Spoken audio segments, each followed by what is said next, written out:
บ่มีผู้ใดอยากเจ็บแต่ก็เฮ็ดใจไว้ เจ้าสิไปกับเขาหูโตดีว่าเฮาสิห้องให้คำสัญญาที่เคยเว้ากลายเป็นลมหายใจเหลือแค่หักที่มันเจ็บจนสิบ่มีแห้งหายใจ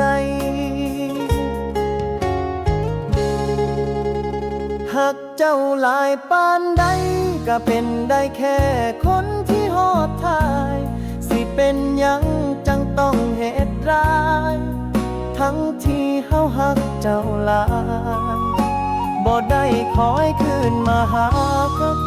แค่บ่ต้องทิ้งกันหลาย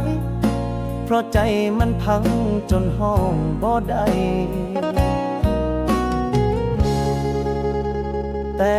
ยังหักอยู่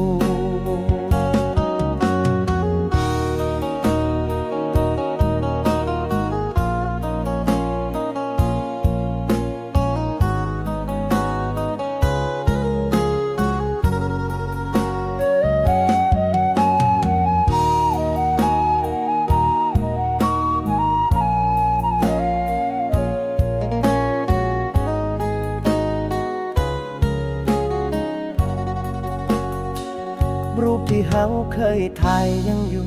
แต่คนในภาพเปลี่ยนไปตัวเฮาเองก็เปลี่ยนคือกันเป็นคนที่ขาดหัวใจอยากลืมแต่ก็ลืมบ่ได้ฮักที่เจ้าให้มามันฝังไว้จนลืมบ่ลง